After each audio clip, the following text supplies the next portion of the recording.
Baik, terima kasih. Bismillahirrahmanirrahim. Assalamualaikum warahmatullahi wabarakatuh.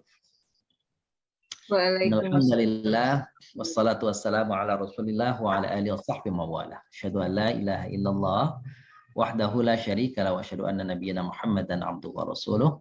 Allahumma salli wa sallim wa barik ala nabiyil karim wa rasulil azim nabiyina wa maulana Muhammadin wa ala alihi wa sahbihi ajma'in amma ba'd. Subhanaka la ilma lana illa ma 'allamtana innaka antal alimul hakim. Wa tub 'alaina ya maulana innaka antat tawwabur rahim wa 'allimna min ladunka ilman nafi'an ya dzal jalali wal ikram. Sahabat sayyidat yasuruni an altaqiya bikum jami'an naharal yaum li mudarris li ta'allum wa mudarasatil lughal arabiyyah. Senang sekali pada siang hari ini saya bisa kembali hadir bersama Bapak Ibu semua untuk kajian bahasa Arab di tingkat lanjutan 2. Subhanallah. Baik, para sahabat wa sayyidat, para ibu bapak yang muliakan, mau menampilkan ke layar materi apa saja yang akan kita pelajari dalam satu program ke depan. Ma'hadul Lughah Al-Arabiyyah wa Ulumil Quran. Lembaga Bahasa dan Ilmu Al-Quran. Kita menyebutnya gitu ya Bapak Ibu ya. Ma'hadul Lughah wa Ulumil Quran. Baik. Al-mawad ad-dirasiyah. Materi. Mawad itu materi. Materi pembelajaran untuk lanjutan 2. Apa materinya? Mari kita lihat Bapak Ibu. Ini dia materinya. Baik. Jadi bahasanya itu ada 2 macam. Ada al-bahsun nahwi dan ada al-bahsus sarfi. Ya. Ada pembahasan nahwu dan pembahasan saraf. Jadi pelajarannya mulai dari pelajaran 11. Daras al-hadi asyar. Pelajaran satunya di tingkat lanjutan 1. Apa saja bahasanya? Pada daras ke-11 ya, itu nasnya itu teksnya itu akan bicara tentang Muawiyah. Nah, temanya Muawiyah. Lebih tepatnya Muawiyah bin Ibnu Sufyan, Ibnu Abi Sufyan. Kaidahnya apa? Kasratu hamzati ina wa fathiha. Ini temanya saja, kaidahnya saja kelihatannya judulnya agak susah. Padahal judul ini Bapak Ibu apa tuh? Inna wa anna. Itu sudah pelajari tingkat 2, tingkat 3 dulu. Ini sama saya dulu, Kana dan kawan-kawannya, Ina dan kawan-kawan. Itu dia bahasanya. Bahkan ini lebih spesifik lagi, diperas lagi cuma Ina sama Ana saja. Lalu bagian kedua, pelajaran ke-12 itu judulnya adalah Amr bin al-As. Ini mohon maaf ada kurang tulisannya, ini harusnya ada wawunya setelah huruf ro. Jadi Amru kalau nggak ada wawunya seperti ini dibacanya Umar. Jadi bagaimana membedakan antara membaca dalam bahasa Arab Amru sama Umar, itu Bapak Ibu kalau Amru ada wawunya. Saya perbaikin saja, mohon maaf. Itu ya, jadi Amru. Nah, kalau wawunya hilang, bacanya Umar. Gitu ya, gitu. Jadi nggak ada harokatnya juga kita tahu. Oh, itu ada wawunya, Amr. Amr atau Amr, gitu ya. Kalau nggak ada wawunya, Umar. Itu aja sudah. Apa yang kita bahas dari kaidahnya, ini juga sudah pelajari dulu di tingkat 3. Huruful ataf wa ma'aniha. Udah belajar tuh huruf-huruf ataf. Masih ingat ya? Wawu, fa, tuma, aw. Itu sudah. Nah, besok cuma akan ditambah sedikit lagi. Kalau dulu udah 4, nanti tambah sedikit lagi. Yang pelajaran ke-13, ats-tsalitsah asyar, yaitu quwwatul iman. Ya, teksnya adalah tentang kekuatan iman. Lalu kaidahnya al-idhafat al-ma'nawiyah wal-idhafat al-lafziyah. Ini juga pernah dibahas di tingkat 3 dulu. Idhafat ini. Nah, cuma kita lebih fokus waktu itu bicaranya tentang idhafat ma'nawiyah. Belum bicara tentang idhafat secara detail lafziyah. Nah, di tingkat ini kita akan bicara tentang idhafat lafziyah. Apa itu idhafat lafziyah? Nah, insyaallah nanti kita bahas ya. Itu di materi yang ketiga atau pelajaran ke-13. Selanjutnya Bapak Ibu. Pelajaran ke-14 adalah al-wafa bil ahdi. Nih, tapi ini baru daftar isi ya. Daftar isi nih. baru daftar isi saja nih. Ya, atau muhtawayatul kitab, daftar isi buku. Halamannya belum ada di situ. Baik. Al-wafa bil ahdi, apa artinya? Memenuhi janji. Jadi apa kaidahnya kita bahas? Kaidahnya kita bahas adalah tentang tasriful fi'il mu'tal. Tasrifil mu'tal. Betul. Ya udah, ingat ya Bapak Ibu. Tasrif, perubahan kata. Fi'il, kata kerja. Al-mu'tal yang ada huruf ilatnya. Gitu. Sudah jelas tuh. Nanti apa saja mu'tal itu? Kalau di awal namanya mithal, kalau di tengah namanya ajwab, kalau di akhir namanya naqis. Oke, nanti kita dalami pada bahasan itu ya. Terus ad-darsul khamisa asyara, pelajaran ke-15 Bapak Ibu, bahasan kita naskahnya adalah teksnya adalah Al-Masjidul Haram. Bahasan kaidahnya tasriful fi'il mudhari' al-mu'tal. Nah, kalau tadi, mohon maaf, ini ada kurang sedikit di atas ya. Yang ke-14 itu ada yang kurang. Saya perbaiki dulu. Di sini harusnya ada al-fi'il al-madhi. Tasrifnya adalah tasrif fi'il mudhari' al-mu'tal. Tapi mu'tal itu apa? Yang mengandung huruf ilat. Ini pelajaran ke-15. Berarti separuh tuh Bapak Ibu. Nah, masih ingat ya dulu di tingkat dasar 3. Kalau sudah separuh berarti ada ujian pertengahan. Sekarang pelajaran ke-16. Ada susah di sa'asyara. Kalau di Mekah itu ada Masjidil Haram. Di Masjidil Haram ada Al-Ka'bah Al-Musyarrafah. Artinya Ka'bah yang mulia. Pada bahasan ini, kajian kaidah kita adalah af'al muqarabah. Ini yang saya kira baru. Dalam artian baru di tingkat dasar 3 dulu belum. Mungkin Bapak Ibu sudah dapatkannya kalau tidak salah di menengah. Sudah pernah. Namanya waktu itu namanya af'alus syuru'. Gitu ya. Af'alus syuru', af'alur roja. Nah itu sama. Yang selanjutnya, daras ke-17, as-sabi' asyar. Kita akan bicara temanya, nasnya adalah ar-riyadhah al-badaniyah. Olahraga. Lalu kemudian bahasan kaidahnya tentang apa? Tentang huruf jar, min. Min az-zaidah, min tambahan. Jadi min itu artinya dari, tapi apakah semua min artinya dari? Nah, kita lihat nanti dalam bahasan. Ternyata banyak macam-macam makna min itu di dalam bahasa Arab. Ada min litab'id, min az-zaidah, min al-fariqah, min al-bayaniyah. Gitu ya. Gitu. Baik. Yang ke-18. Thamin asyar. Kita akan bahas tentang i'jazul Qur'an. Kemu'jizatan Al-Qur'an. Bahasanya adalah tentang al-qasr. Itu juga pernah dibahas sedikit. Tapi namanya bukan al-qasr waktu itu. Apa? Tentang istitsna. Tapi al-qasr kan punya beberapa kaidah selain dengan huruf istisna. Baik.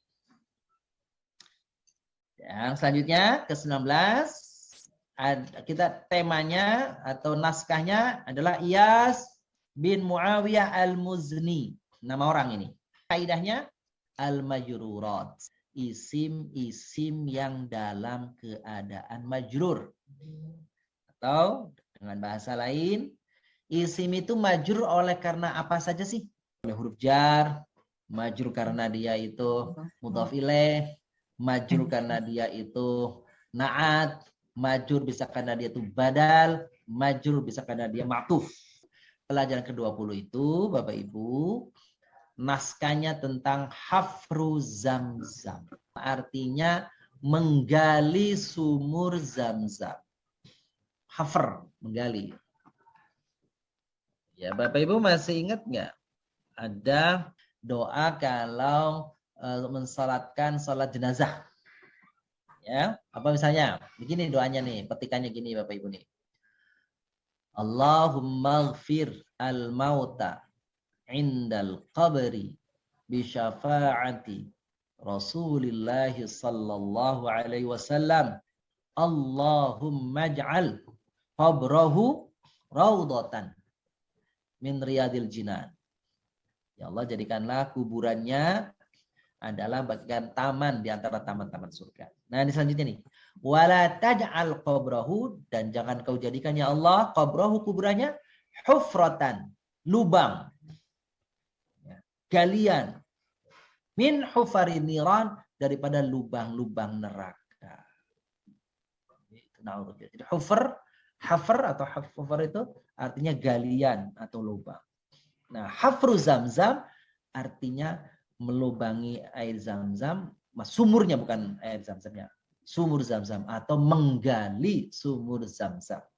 Karena ternyata sumur zamzam itu pernah tertutup dan tidak diketahui oleh manusia keberadaannya. Di mana tuh sumur zamzam? Kapan itu? Ketika Abdul Muttalib, kakeknya Nabi SAW, diserahi tugas menjadi penanggung jawab untuk suqya zamzam. Kalau ada tamu ke Mekah, maka Abdul Muttalib bertugas untuk menyaji kepada mereka air zam-zam. Ternyata air zam-zamnya tidak ditemukan. Tidak ada, hilang. Apa tema kaidahnya? Ini mungkin bagi kita agak baru ya. Ibdal. Tolong diulang nomor 16, Ustaz. Oh, kalau nasnya itu kan Al-Ka'bah Al-Musyarrafah. Artinya Ka'bah yang mulia. Kalau kaidahnya kita akan belajar tentang af'al muqarrabah, fi'il ya. Sebutnya punya makna khusus, gitu kan? Makna khusus berkaitan dengan apa? Dengan kondisi, keadaan, hampir dan seterusnya. Itu tentang af'alul muqarrabah. Begitu? Kalau tidak ada, kita lanjutkan. Apa isi buku kita ini? Ternyata buku kita ini isinya ada 3 macam. Materi ada, bukan 3 nih. Ya, ada 4. Setiap pelajaran itu ada nas, ada teks. Lalu ada mulahadhah. Ya, wal bahath, pembahasan. Lalu mengerucut kepada kaidah, dan terakhir disempurnakan dengan tamrinat, latihan-latihan. Nah, Bapak Ibu yang muliakan, mungkin tidak semuanya teks itu nanti akan kita bahas. Karena teksnya kalau Bapak Ibu nanti lihat ya, itu halamannya ada yang sampai 10 halaman. Gitu ya. Ada di antara Bapak Ibu yang baru, itu nama saya. Itu, terus kemudian ini alamat saya, Bati Ashfa, Blok Media 1. Kalau Bapak Ibu pakai Google Maps, Waze, mungkin ketik Bati Ashfa, insya Allah dengan panduan itu insya Allah nyampe. Blok Media 103 0664 Rungga Utara, Kecamatan Pinang, Kota Tangerang, Banten. Baik, ini nomor HP dan WA-nya masih sama. Bapak Ibu di 0189446668. Sekali lagi, Bapak Ibu, nah itu berkaitan dengan pembelajaran ya. Oke. Sekarang kita akan review pelajaran-pelajaran. Bahasan sesungguhnya, bahasan di dalam lanjutan 2 ini itu lengkap tentang 3 hal. Tentang isim, tentang fi'il, tentang harf. Jadi kalau kita nyebut harf itu tunggal. Kalau jamak huruf atau ahruf. Isim, fi'il, kita sudah kenal, sesuatu yang menunjukkan orang, benda, hewan, tubuhan, itu hanya isim. Gitu ya. Itu isim. Ciri-ciri isim itu yang berawalan alif lam, yang berakhiran tanwin, yang berakhiran tak marbutoh, yang berakhiran keadaan jer. Itu secara sederhana mengenali ciri-ciri isim. Apa fi'il? Suatu yang menunjukkan perbuatan. Itu fi'il. Apa itu haraf? Sesuatu yang menunjukkan huruf. Apa? Kata yang belum sempurna maknanya. Dan hanya bisa dipahami kalau dia digandeng dengan berbagai kata yang lain. Dengan kata yang lain. Sekarang latihan menentukan fi'il. Ditandain Bapak Ibu setelah baca.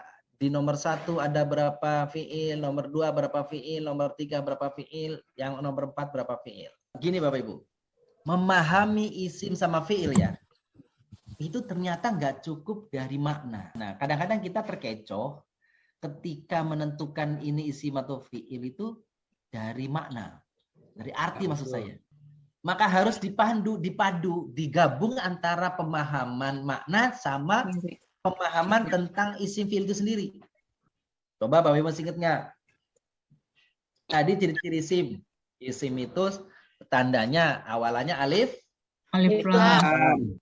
akhirannya Tak marbuto, tanwin. Awal huruf jar. Jadi akhir huruf. coba kita lihat nomor 1. As-sholatu khairum minan naum. Salat itu lebih baik dari tidur. Kalau kita hanya sekedar memahaminya lewat makna, salat kan pekerjaan, gitu ya. Naum kan pekerjaan, tidur. Tapi ternyata di nomor 1 di atas ini, nggak ada fiilnya. Kata ibu, gitulah. Karena as-sholatu ada apanya? Ciri isim. Ada alif lamnya. Lam, ada tak marbutohnya. An-naum. Fiil atau isim? Ada alif lamnya. Isim. Ada alif lam. Ada alif. Ada alif lam. Ada kasro juga ujungnya ya. Ada Iya. kasroh. Iya, betul. Kasur. Asyamu minhu fardun wa sunnatun. Berpuasa itu ada yang fardu, ada yang sunnah. Ada nggak Ya. fiilnya? Ada ya. Nggak ada. Asyamu, kenapa dia bukan fiil? Karena ada alif lamnya depannya ya. Iya. Kasur. Selanjutnya, Alkitabatu nafiatun. Menulis itu bermanfaat. Enggak ada juga ya. Nggak ada? Nggak ada. Ada alif Nggak ada. lamnya. Alif lam sama tak marbuto. Enggak ada Ustaz Nafiat. Oh gitu. Alkitabatu, Tak dia marbuto, kalau tahu cirinya isim dari mana? isim. Alif lam. Alif lam. Tak marbuto. Ada alif lam. Apa lagi? Tanwin. Ada Tanwin. Kalau ternyata suatu kata ada terjemahannya itu mengandung pekerjaan, perbuatan, aktivitas, tapi ternyata ada ciri-ciri isim, maka dia gugur sebagai fiil, dia masuk kategorinya isim. Qiraatul Qur'ani ibadatun, membaca Quran itu Ada ada. isim juga. Fiil, Ustaz. Fiil. Fiilnya mana? Qiraatu. Ada ciri-ciri isimnya enggak? Adalah Ada tamarbutoh. Kalau ada ciri isimnya, dia dimasukkan isim atau dimasukkan fiil? Isim. Semua kalimat ini semuanya isim, nggak ada fiilnya. Kalau kiroah itu kan biasanya tak marbutohnya itu domatain. Kok ini cuman bukan tanwin sih tulisannya? Benar bahwa masdar itu ujungnya biasanya tanwin ya. Ternyata yang kalau ada tanwin apa sebagainya itu kalau dalam tasrif karena dia berdiri sendiri. Sekarang kata kiroahnya ada gandengannya nggak Quran? Karena ada gandengannya Quran, maka sekarang dia diikat oleh Al-Quran. Namanya diidofatkan kepada Quran. Maka karena diidofatkan, syarat mudhof yang tadinya asalnya ada tanwin, sekarang boleh pakai tanwin nggak? Enggak. Yang aslinya ada alif lamnya, kalau dia sekarang posisinya jadi mudhof, dia boleh nggak ditambah alif lam? Enggak boleh. Baik, kita lanjutkan Bapak Ibu. Ciri-ciri. Jadi ciri-ciri isim itu berawalan alif lam, berakhiran tanwin, berakhiran tamarbuto, berakhiran kasroh, diawali huruf jar. Bapak Ibu dengan ciri ini, salah satu di antara 6 ciri ini sudah ada di situ, sudah cukup untuk Bapak Ibu menyebut ini isim. Jadi bukannya ke-6-6-nya itu harus ada dalam satu kata, bukan pilihan. Bahkan Bapak Ibu kalau menyebut as-sholatu misalkan. As-sholatu. As-sholatu itu ada alif lamnya, ada tamar butohnya kan begitu ya. Itu cukup satu saja dipilih cirinya. Boleh alif lamnya, boleh tamar butohnya. Begitu. Jadi nggak perlu semua 6-6-nya itu ada. Enggak, ini mah kalau sudah memenuhi salah satunya sudah cukup dia disebut sebagai isim. Fi'il setiap kata yang menunjukkan perbuatan yang tidak memiliki ciri-ciri isim yang 6. Boleh nggak ditambahin ada mim di depan katanya? Memang betul bahwa ada salah satu ciri isim yang berawalan mim, tapi mimnya itu kasroh. Karena ada fiil yang depannya mim. Contohnya Bapak Ibu nih. Nasaha, mana'a, makara, majada, dan seterusnya. Saha, masdarnya apa, Bapak Ibu? Yamsahu. Betul, masaha yang satu. Jadi begini saja. Saya katakan tadi, kalau ada di antara Bapak Ibu yang menandai bahwa awalan isim itu mim, gitu ya, silahkan saja. Cuma dia perlu ada penjelasan lanjutan. Ya, Iya maksudnya ya. Siap. Tapi kalau yang kita beri tanda-tanda tadi yang ini nih Bapak Ibu nih, ini nggak perlu ada, insya Allah nggak perlu ada nggak perlu ada keterangan lanjutan, udah jadi tuh gitu. Itu maksud saya. Jadi kalau mau ditambahkan mim depannya boleh mim. Wabil khusus saya kasih tambahan mim itu Bapak Ibu, mim itu yang mesti isim kalau awalannya mim kasroh ya Bapak Ibu. Nah kalau fathah, kalau dhamma, nah itu perlu ada penjabaran, perlu ada penjelasan lanjutan. Kalau hal yang perlu penjelasan lanjutan, maka tadi di atas di dalam ciri-ciri memang tidak saya dari mana nih ya? Kullu ma yadullu bi insan au nabat au hayawan au jamad au ayyu syai'in akhar. Itu secara kaidah begini. Isim itu sesuatu yang menunjuk kepada manusia, tumbuhan, hewan, benda-benda lainnya atau benda-benda lainnya. Cuma problemnya begini, Ibu. Itu tahu memang kalau manusia, tumbuhan, hewan, benda itu isim. Tapi kalau ada kata bahasa Arab bahwa ini manusia atau bukan, ini menunjukkan arti hewan atau bukan, kan agak kesulitan. Maka caranya menggunakan ciri. Nah, ciri tadi tuh. Jadi tadi yang saya sampaikan memang memahami isim fi'il itu dari makna, dari ciri-ciri, dua-duanya. Lanjutkan Bapak Ibu. Al-fi'lu kullu lafdhin yadullu ala husuli amalin. Namanya fi'il mesti menunjuk kepada perbuatan. Ditinjau dari waktunya, ada yang mengatakan ditinjau dari waktunya, ada yang mengatakan jenisnya fi'il ada 3 macam. Apa?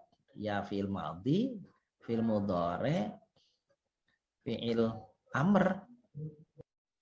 Madhi masa lampau, mudhari sekarang, amr perintah.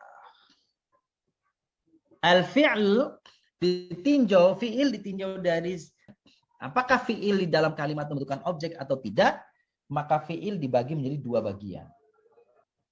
Lazim sama muta'addi. Lazim yang tidak butuh kepada objek, muta'addin yang butuh kepada objek.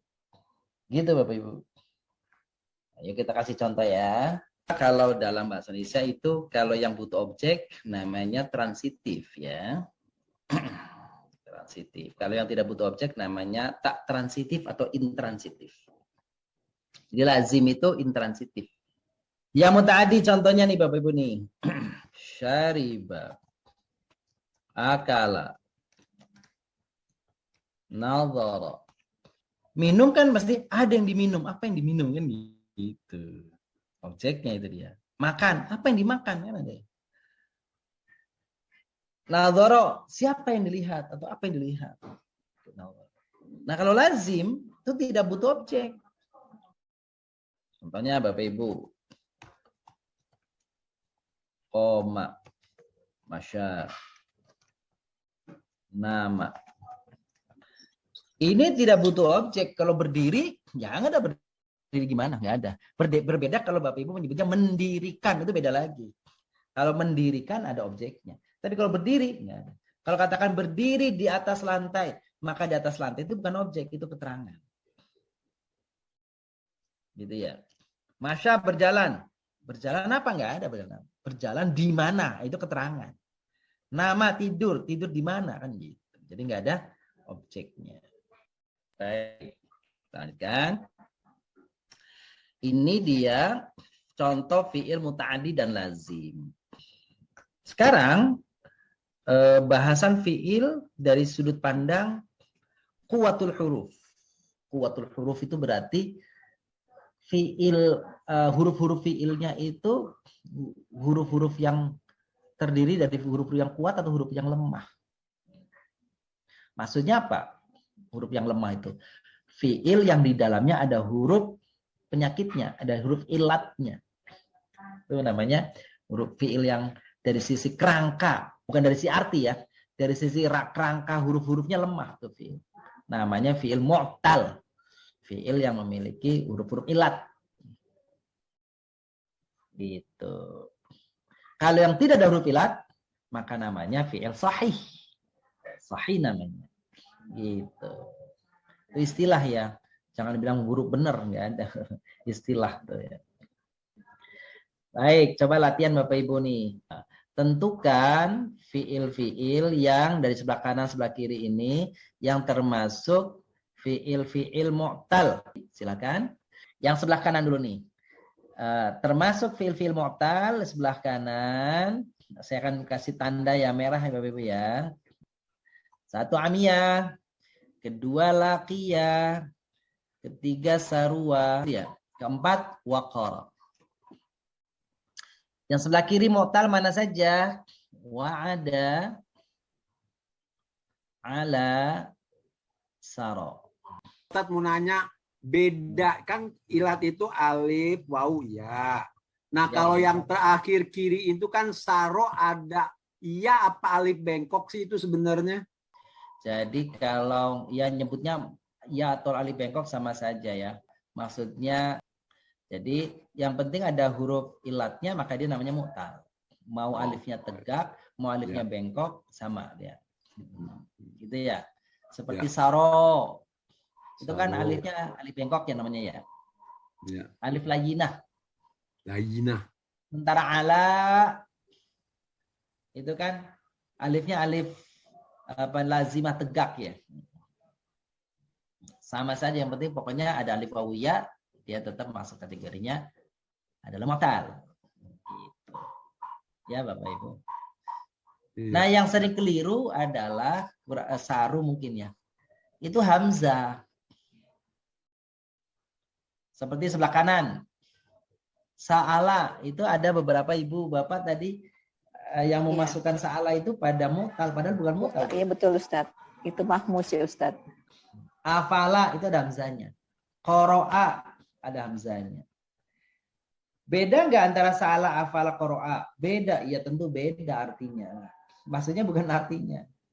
Kalau afala hamzahnya di mana? Di awal. Kalau sa'ala, Salah di tengah. Tengah. yang qoro'a di belakang.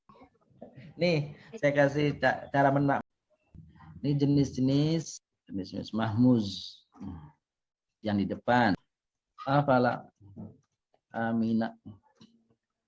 Yang di depan, yang tengah, sa'ala, ba'isa.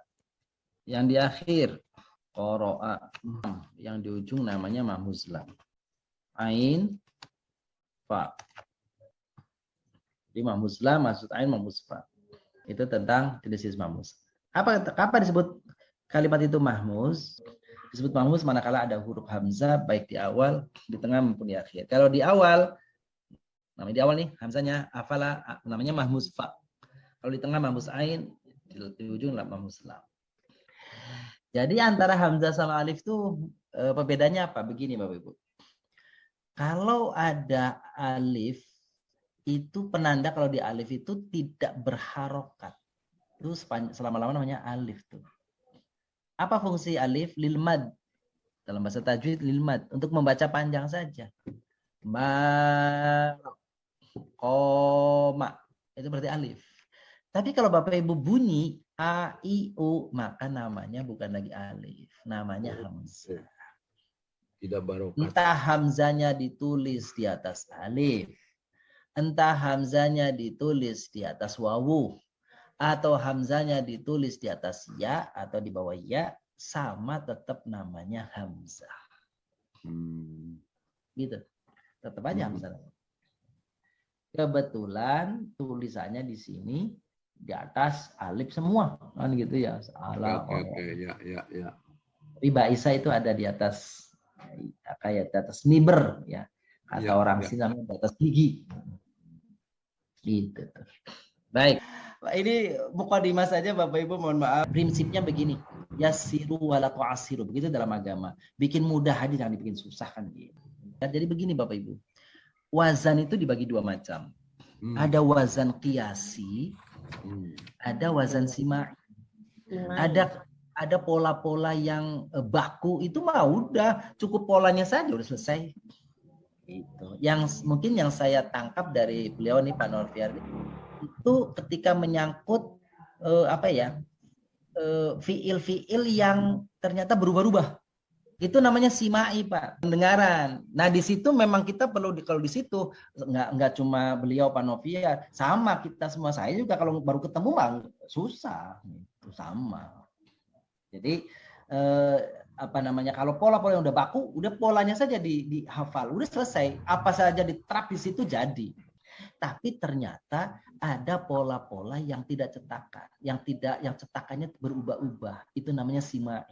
Kalau itu betul memang kadang-kadang kita temukan kesulitan. Maka caranya kalau kita ketemukan yang begitu, Bapak Ibu boleh merujuk kepada kamus. Baik, terima kasih untuk perjumpaan pertama ini, luar biasa. Bapak Ibu semuanya, mudah-mudahan kita diberikan kekuatan oleh Allah SWT bisa sampai menyelesaikan makbul dengan selamat, dengan mudah, dengan pemahaman yang lebih lengkap lagi dari sebelumnya. Sama-sama Bapak Ibu, mari kita akhiri dengan doa astagfirullahaladzim.